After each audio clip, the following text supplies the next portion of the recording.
Right now, as you watch this video, there are places on this planet that almost nobody goes. Not because they are dangerous. Not because they are ugly. Not because they have nothing to offer. But because they exist at the very edge of what the travel world has discovered, places where you can stand on a beach and be the only person there. Where the locals look up when a stranger walks through because strangers are genuinely rare. Where the tourism infrastructure is so minimal that your visit is itself an event. The world received approximately 1.4 billion international tourist arrivals in 2025. The countries in this video, combined, received fewer visitors than a single busy weekend at Disney World. We are talking about countries that receive 160 visitors a year. Countries where the airport runway doubles as the village green. Countries that are literally disappearing into the ocean and whose visitors can count themselves among the last people to see them before they are gone. This is the top 10 least visited countries in the world in 2026. And every single one of them is worth knowing about. Welcome to the channel. This video is a deep dive into the 10 countries that global tourism has almost entirely passed by, ranked by annual international arrivals based on data from the United Nations World Tourism Organization. For each country I am going to cover exactly how few people visit, why so few people go, what is actually there waiting for the travelers who do make it, how to get there, and whether it is worth the effort. Some of these countries will genuinely surprise you. Let us start the countdown from number 10 down to the most untouched place on Earth. At number 10, São Tomé and Príncipe. Two small islands sitting just north of the equator in the Gulf of Guinea, off the coast of Gabon in Central Africa. Most people have never heard of them. Almost nobody has been there. And yet, these two islands are among the most extraordinarily beautiful places in all of Africa. São Tomé and Príncipe are volcanic islands covered in dense equatorial rainforest that spills directly down to pristine, largely empty beaches. The biodiversity is extraordinary. The islands have been isolated for so long that they have developed unique species found nowhere else on Earth, including several endemic bird species that birdwatchers travel specifically to see. The Portuguese colonial architecture of São Tomé town, the main island's capital, is faded and beautiful, with colorful buildings lining quiet cobblestone streets that see almost no tourist traffic. The cocoa plantations that once made these islands among the most valuable colonial possessions in Africa are now largely abandoned but hauntingly beautiful, vast old plantation houses surrounded by cocoa, coffee, and pepper growing wild. Some have been converted into eco-lodges. The chocolate produced here, from some of the world's most flavorful cacao, is considered among the finest in the world. Why do so few people go? The answer is simple: accessibility. There are limited direct flights, primarily from Lisbon, and from a handful of African cities including Accra, Libreville, and Luanda. The infrastructure for tourism, while improving, remains limited. And the islands are simply not on most people's radar. But here is what makes São Tomé and Príncipe genuinely special: the entry is almost entirely open. The islands are visa-free for citizens of the EU, USA, Canada, and many other countries. Direct flights from Lisbon take approximately 6 hours. And the experience waiting on arrival: empty beaches, extraordinary food including fresh seafood prepared simply and perfectly, rainforest hiking, and the kind of genuine community warmth that comes from a place that has not yet been overrun by package tourism, is exceptional. The number of annual visitors is beginning to grow as the islands develop their ecotourism appeal, but in 2026 you can still arrive here and feel genuinely pioneering. That window will not stay open forever. Number 9, Comoros. The Comoros, a tiny archipelago of 3 main islands and numerous smaller ones perched in the Indian Ocean between Madagascar and the Mozambique coast. 3 islands, 3 distinct volcanic peaks rising from the ocean, 3 unique cultural identities blending African, Arab, and French colonial heritage into something found nowhere else in the world. Comoros holds a unique distinction. It is the world's largest producer of ylang-ylang, the fragrant flower used as the base note of Chanel No. 5 and many of the world's great perfumes. Walking through a Comorian ylang-ylang plantation is one of the most extraordinary sensory experiences available anywhere. A thick, intoxicating sweetness hanging in the humid air. The islands also produce vanilla, cloves, and essential oils that make them among the most aromatic places on Earth. The Grande Comore, the largest island dominated by Mount Karfala, one of Africa's most active volcanoes, offers extraordinary hiking to the world's largest active volcanic caldera. The old stone towns of Moroni and Mutsumudu, with their Arab-influenced architecture and twisting Medina lanes, feel like a fusion of Zanzibar and Yemen in a way that exists nowhere else. The coral reefs surrounding the islands are largely uncharted by dive operators, pristine, diverse, and almost entirely undived. Why so few visitors? The Comoros are genuinely difficult to reach. Air connections are limited. Air Comores operates regional flights, and connections from Europe typically involve stopping in Nairobi, Antananarivo, or Réunion. The infrastructure for tourism is minimal, accommodation outside the main towns is basic. And political instability has historically been a concern. The islands have experienced numerous coups since independence in 1975, though the current political environment is more stable. For travelers willing to navigate the logistics, Comoros offers the kind of genuinely undiscovered experience that is almost impossible to find anywhere in East Africa's better-known tourist circuit. You will be one of very few Western tourists here. That is either a deterrent or the entire point. Number 8. Marshall Islands. The Marshall Islands, 29 coral atolls and 5 islands scattered across 750,000 square miles of the Central Pacific Ocean. That number is worth sitting with for a moment. 750,000 square miles of ocean, with a total land area of just 70 square miles. The Marshall Islands are less land than you can drive across in an hour, and more ocean than most continents. These low-lying atolls sit barely a meter above sea level. In 2026, the Marshall Islands are not just one of the least visited countries in the world, they are one of the most threatened. Sea level rise driven by climate change is actively, measurably swallowing the Marshall Islands. Government officials have been working on contingency plans for what happens when the islands become uninhabitable. Some Marshallese have already relocated to the United States, to which they have free movement rights under the Compact of Free Association. The clock is real. What is there? Crystal lagoons of extraordinary clarity enclosed within the circular atolls, some of the best wreck diving in the world. The Bikini Atoll Lagoon, a UNESCO World Heritage Site, contains the ghostly remains of an entire fleet of ships sunk during the 1946 nuclear tests, and a Micronesian culture with a tradition of navigational excellence that allowed their ancestors to cross the Pacific in outrigger canoes using only stars and wave patterns. The Bikini Atoll nuclear test history is one of the most extraordinary and sobering stories in modern history. This was ground zero for 23 nuclear and thermonuclear explosions between 1946 and 1958, and the atoll remains one of the most radioactively contaminated places on Earth, though tourism is now permitted. Getting to the Marshall Islands means flying through Honolulu or Guam on United Airlines' Island Hopper route, one of aviation's most extraordinary journeys, stopping at multiple Pacific Island destinations across a full day of flying. This is not a weekend trip. It requires genuine commitment.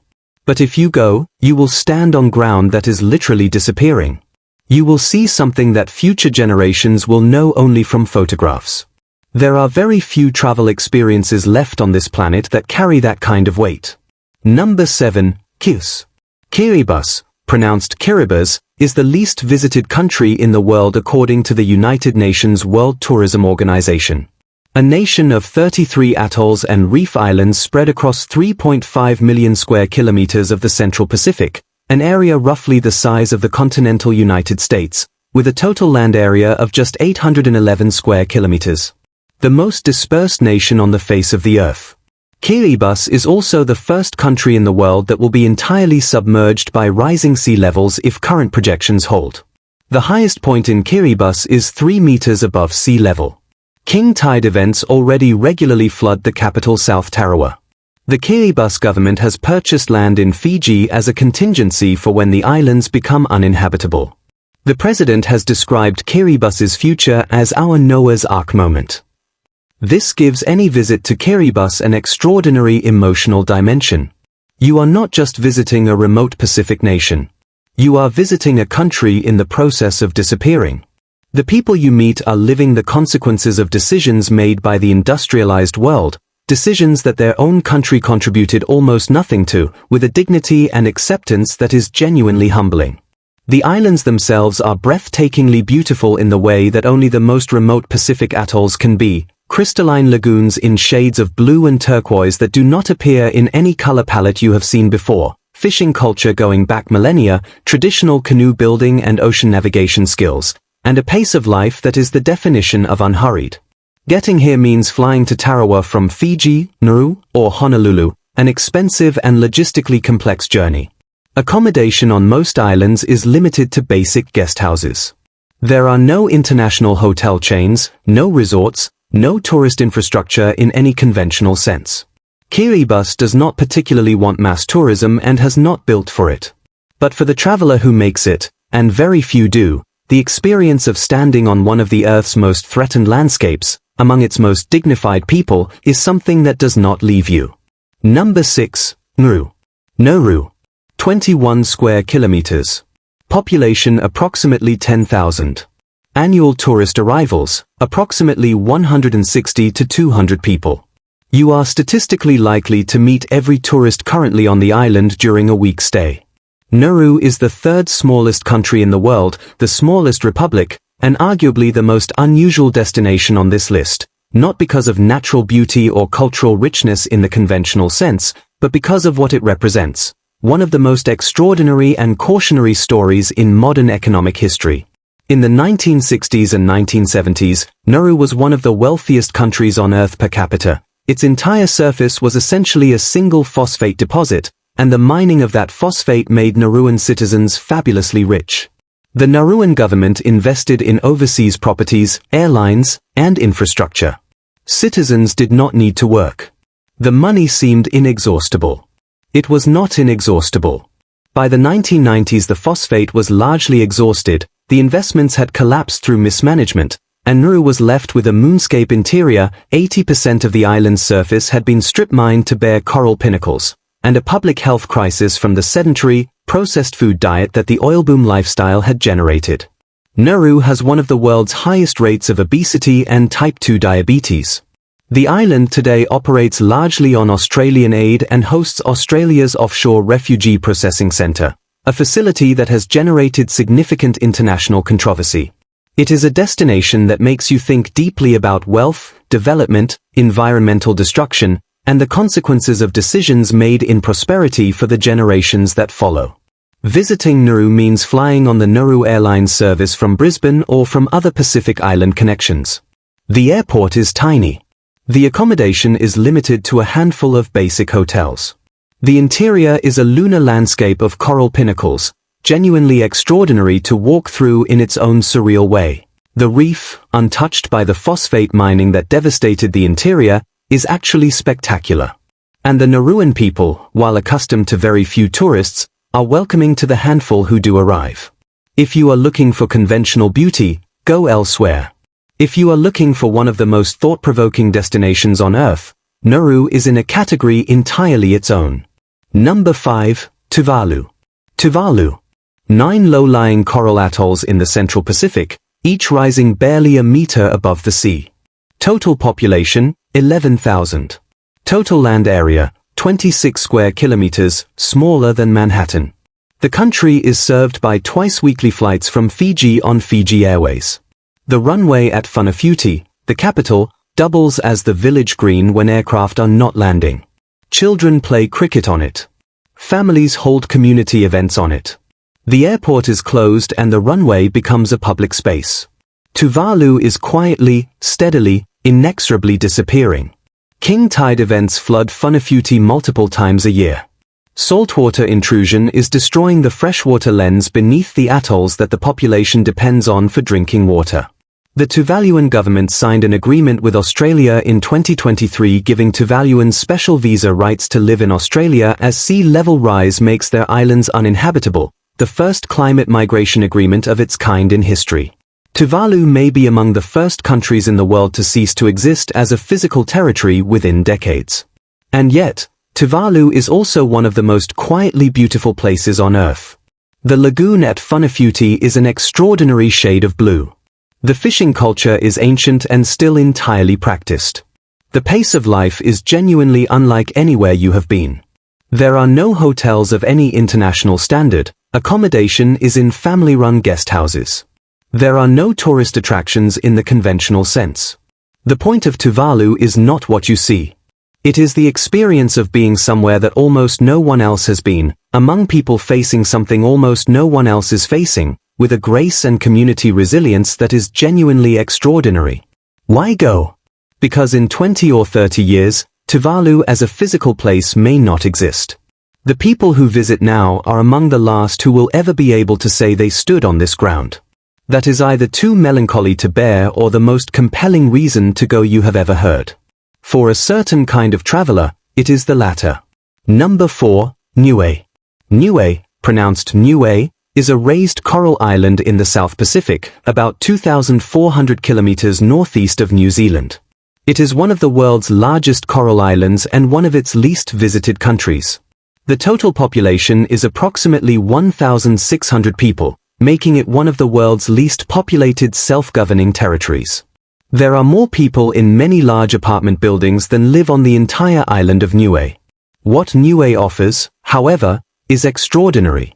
The island is a raised atoll. Instead of the flat, low-lying atolls of Tuvalu and Kiribati, Niue rises to cliffs and chasms where the ocean has carved extraordinary formations into the coral limestone over millennia. Swimming in the Limu pools, natural rock pools where the Pacific swells gently and the water is an impossibly clear blue, is one of the most purely joyful swimming experiences available anywhere in the Pacific. The sea tracks carved into the cliff faces around the island allow access to hidden caves, rock arches, and chasms where sunlight filters through from above. Niue is one of the world's few dark sky sanctuaries. The lack of light pollution on an island of 1,600 people in the middle of the Pacific produces night skies of staggering beauty. Spinner dolphins swim in the waters around the island and can frequently be seen from shore. Humpback whales visit Niue's waters from July to October to give birth, and swimming with humpback whales in Niue's clear waters is a genuinely world-class wildlife encounter. Getting here means flying from Auckland, New Zealand on Air Niue. The connection runs a few times a week. The tourist infrastructure is simple but genuine, small guest houses and self-catering bungalows. There are no international hotel chains.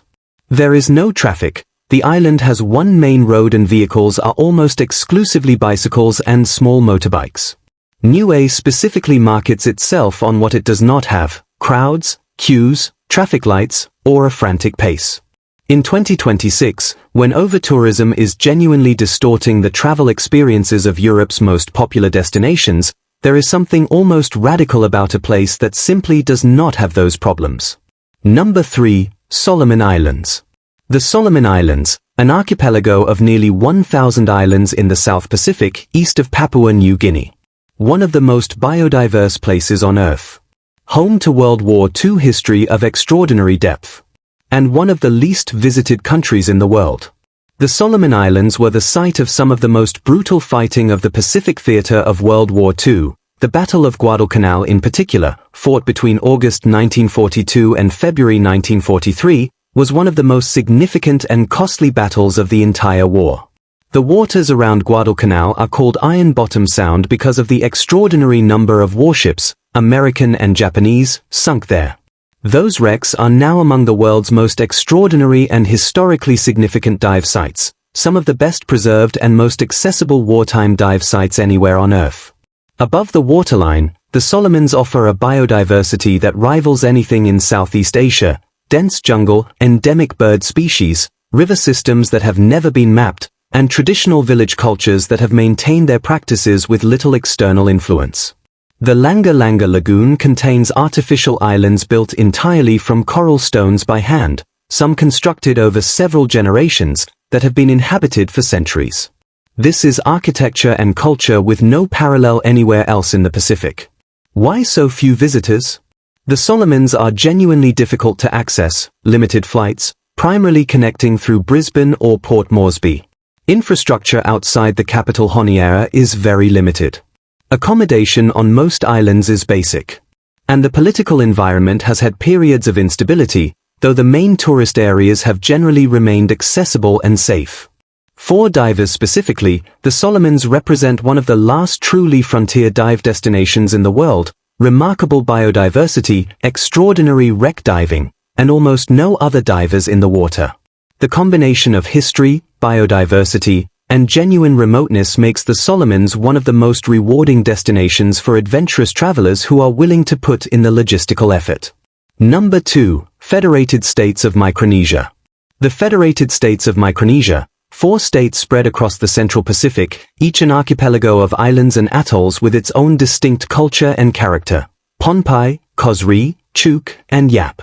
A combined population of approximately 100,000 people across an area of ocean roughly the size of the United States. And among the most extraordinary diving destinations in the entire world. Chuuk Lagoon, formerly known as Truk Lagoon, is unambiguously one of the greatest dive destinations on the planet. In February 1944, the U.S. Navy launched Operation Hailstone, a massive air attack that sank the entire Japanese combined fleet sheltering in the lagoon. More than 60 Japanese ships, hundreds of aircraft, and thousands of personnel were destroyed or sunk in 48 hours. The wrecks remain exactly where they sank, within sport diving depth, largely intact, and now colonized by extraordinary coral growth. You can swim through the holds of Japanese supply ships with tanks of ammunition still stacked inside.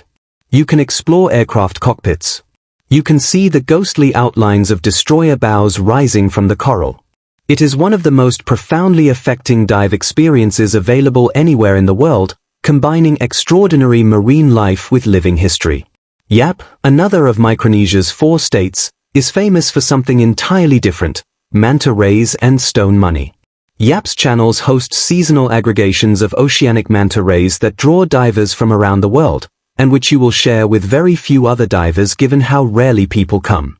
The Yapese traditional culture has maintained practices, including the famous rice stone money system, where enormous circular limestone discs serve as currency, with more continuity than almost any other Pacific island culture.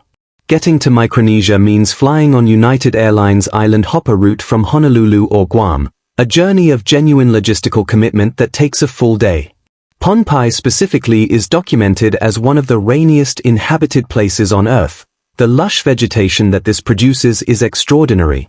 The ruins of Nan Madol on Pohnpei, a 14th-century ceremonial complex of artificial islands and canals built from massive basalt columns in the middle of a lagoon, is sometimes called the Venice of the Pacific and is one of the most extraordinary and least-known archaeological sites in the world.